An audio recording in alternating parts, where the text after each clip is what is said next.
everyone, Maya here from MaiStoryBook, and this week's featured storybook is about a narwhal. Or wait, is it a unicorn? Huh? Well, do you know what a narwhal is? Did you know that some people actually call narwhals unicorns of the sea because they're these really small whales with really long horns, like a unicorn? Well, this is an adorable, heartwarming story about finding your true self and about what it truly means to fit in and to stand out. This book is also about family and how family is anyone who loves you, cares for you, and is an important part of your life. And also anyone who you love and care for too. And you know what? You can always have more than one family, and you also never have to choose who you want to be. You should always just be yourself. Those who truly love you will accept you just the way you are. So, is this story about a narwhal or a unicorn? Well, let's find out. So this week's featured storybook is Not Quite Narwhal, written and illustrated by Jessie Sima. So that means Jessie Sima wrote all of the words and she drew all the really cute pictures we're about to see. Now, the title of this book says Not Quite Narwhal. What does that mean? Not quite. It means not really a narwhal, and looking at the picture here, is this animal a narwhal? Not really. Remember, a narwhal is actually a small whale. Does this look like a whale to you? It looks like a unicorn. And what is this unicorn wearing though on its head? What do you think that is? Good idea. It kind of looks like this. Kind of like an air bubble helmet or kind of maybe a helmet. And maybe since unicorns can't breathe underwater, this is how the unicorn or this animal breathes underwater. Because it has a little air bubble around its head. You think so? Maybe. That'd be a good idea. I wonder how this animal, this unicorn, ended up underwater in the first place, huh? Well, what do you think this story is going to be about? Great ideas. Well, let's find out. Are you ready to begin? Let's get started. So here's our title page. Has the title of our book and the author and illustrator. And what is this over here? Like a giant clamshell? And they open and close, huh? What do you think's inside it? Who's inside it? The little baby unicorn. Let's see what his name is. Kelp was born deep in the ocean. So what's his name? Kelp. Do you know what kelp is? Well, yeah, kelp is this little creature, but kelp is also another word for seaweed. What else do you see going on in this picture? Yeah, I see a cool treasure chest. And little kelp is all wrapped up in a blanket and looks like he's got a little air bubble already. And he was born deep in the ocean. I wonder how that happened, huh?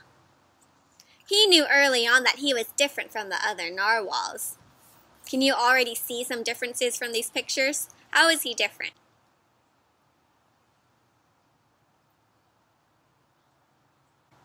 Yeah, he has legs, not flippers, right? His horn, maybe not as long. Does he look like he likes the food?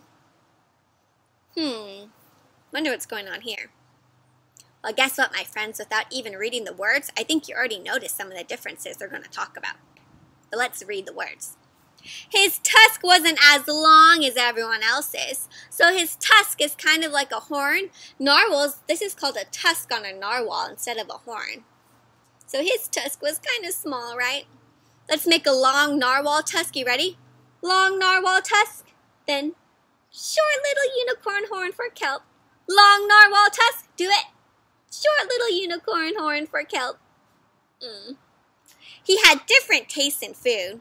Do you think that means he likes it or not? Doesn't look like it. What do you think unicorns like to eat? Maybe rainbow food? And he wasn't a very good swimmer. Do you think the narwhals are good swimmers?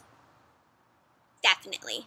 But his friends didn't seem to mind. And Kelp decided he didn't either.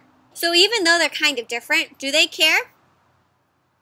No, because even though they're different, they still love each other and play together. Because they're family, right? That is until he was swept away by a strong current. A strong current is like sometimes the water pulls in one certain direction really hard, so you can't help but follow the water and how it's moving. Look, he's trying to hold on, but he gets pulled away. And can you get out your finger? Let's follow where he goes. Ready? Up and down and up, up, up and away. I wonder where he's going. Here's a little speech bubble. That means he's talking. This is what he says. I wish I were a better swimmer. Why does he wish that? Yeah, maybe if he was better, he could swim away from the current, right, and not be pulled away by the water. Kelp found himself at the surface, closer to land than he'd ever been before. So surface is the really top of the water, where there's the water, then the air, right, because you're at the top surface of the water. Do you think he's ever been to the surface above the water before? I don't think so, because narwhals live under the water. High up on a cliff, this big rock, he spotted a mysterious sparkling creature. It looked so familiar. It looked like kelp. So he's thinking that kind of looks like me. Do you see it up here, my friends? What kind of creature is that? A unicorn. A horse with one horn? What do you think Kelp's thinking right now? I wonder. Kelp swam toward land as fast as he could, which wasn't very fast at all, hoping that he could catch up with the creature that looked just like him. And my friends, it gives me a clue that he's not swimming very fast. One in the picture's giving you a clue that it's taking him a long time. Yeah, you notice the sun? Look, he starts when it's still dark, and then the sun rises, and look, the sun is already way up here, and he's still swimming. It's taking him almost a whole day, right? When he finally reached the shore, Kelp felt a little bit anxious, a little bit nervous and scared. He had never left the ocean before. How do you feel when you go to somewhere new for the first time? Probably anxious too, right?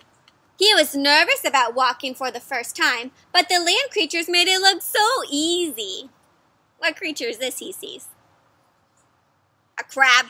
So Kelp's never walked before. My friend, is kind of like, have you ever tried to swim before? If you have, do you remember the very first time you tried to swim? It's kind of scary, right? Because it's not the same as walking, is it? So Kelp thought walking was easy, but it wasn't. Look at, what animal is he trying to copy here? Oh, crab. And he says, oof. Oh. What about this animal? A frog. That's kind of hard to jump, right? Ow. But eventually, he got the hang of it. So what animal helped him learn how to walk? The turtle, huh? Why do you think the turtle was helpful? Maybe because the turtle walks really slow. Kelp could follow along, right? Everything on land was strange and beautiful, but also kind of scary. Kelp began to think he might never find the creature that looked just like him. But as he stumbled out of the forest, as he walked right out of the forest, what do you think he's going to see? The unicorns? Land narwhals! So he doesn't know they're called unicorns, right? So he calls them land narwhals. Why do you think he calls them land narwhals? Because they look like narwhals, but they're on the land, huh? Look how beautiful it looks, right? There's rainbows coming out of the ground. Actually, says this unicorn, we're unicorns. And by the looks of it, so are you. Kelp had never heard of unicorns before. They taught him all sorts of new things about his tusk. Actually, we call them horns, right? Because unicorns have horns. Narwhals have tusks. Can you do it with me? Do a narwhal tusk and a unicorn horn. Narwhal tusk, unicorn horn. They introduced him to unicorn delicacies, so really yummy things that unicorns like to eat. And this is called a unicone, like ice cream. And they showed him how to gallop, how to run on the land like a unicorn. There was no doubt that Kelp was, in fact, a unicorn. He was having so much fun that he didn't want to leave. My friends, do you think he's going to stay here forever, away from his narwhal family? But then, he remembered all of his friends under the sea. Kelp missed them terribly, so he said goodbye to the unicorns and returned to the ocean. Come back soon. Do you think he's going to come back to see the unicorns again? Maybe someday, but it's kind of far, huh? Kelp swam toward home as fast as he could, which wasn't very fast at all, hoping that the narwhals would still like him now that he was a unicorn. So remember, see our sun? Look how long it takes him. It was super sunny and then already nighttime by the time he's almost home. When he finally arrived, Kelp had butterflies in his stomach. So when you have butterflies in your stomach, that usually means you feel kind of nervous. Why do you think he's feeling nervous? Yeah, because he doesn't know if the narwhals will still like him if he's a unicorn, right? Welcome home, says their banner. Looks like they're happy to see him though, huh? Kelp! Kelp took a deep breath, and told his friends the news. It turns out, I'm not a narwhal. Of course you aren't, said one of the narwhals. Sounds like they already knew that. I'm a unicorn, said Kelp. We all knew that, said the narwhals. What? They already knew. They took it quite well.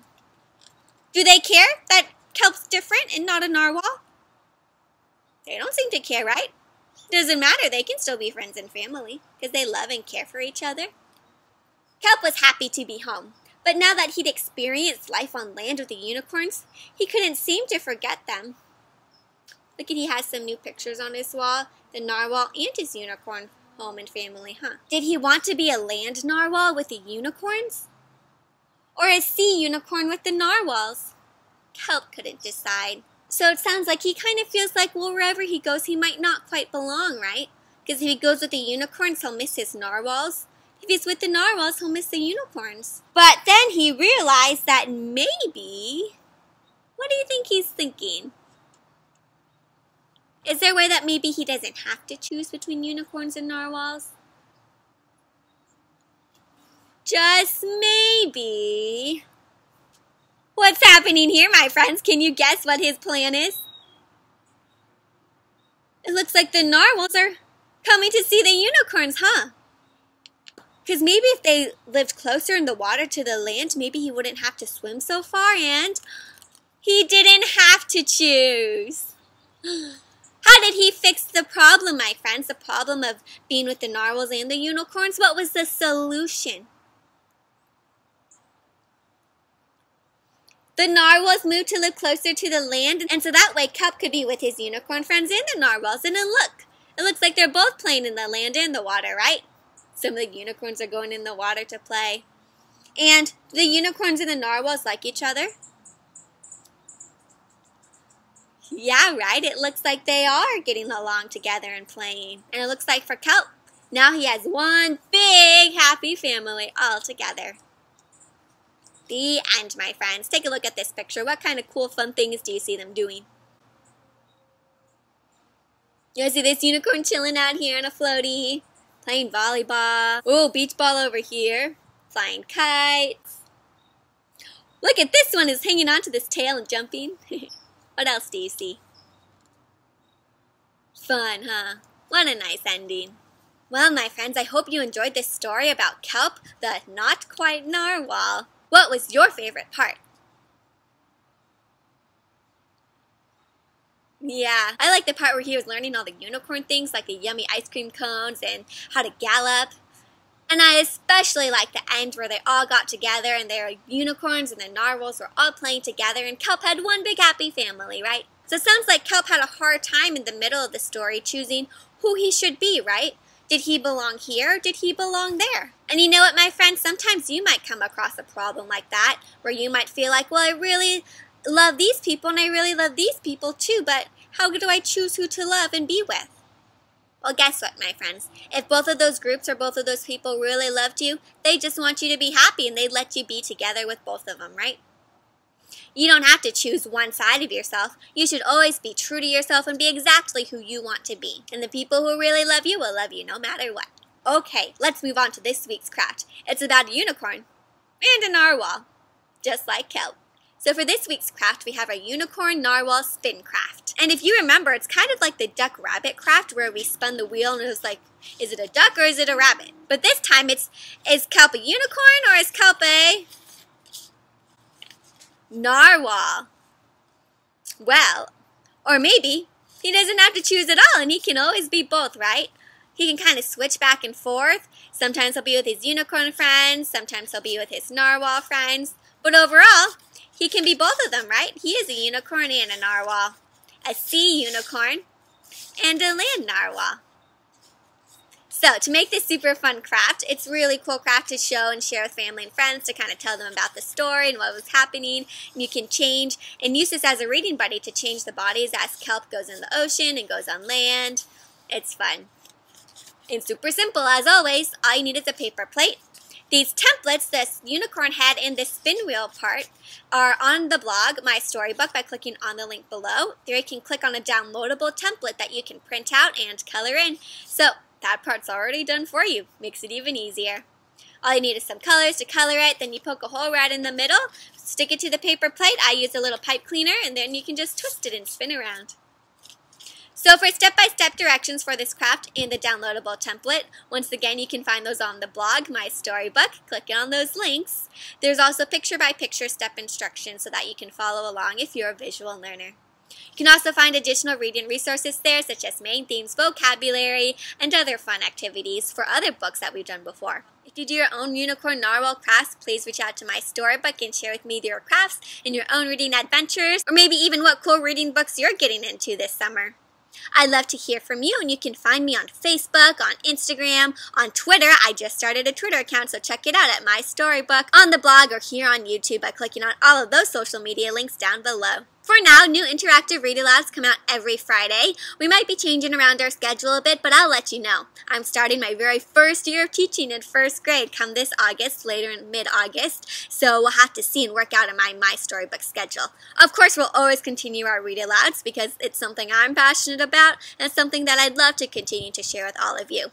I've had so much fun, and I hope you have too. But for now, my friends, enjoy your summer. Some of you might already be going back to school, actually, if you have year-round school. So if you are, happy back to school, and I will actually be starting some back-to-school read-alouds next week, so keep a lookout. There's some really fun new ones out there and some really fun classic ones, too. Okay, well, I will see you next week for a new reading adventure about going back to school. But until then, happy reading!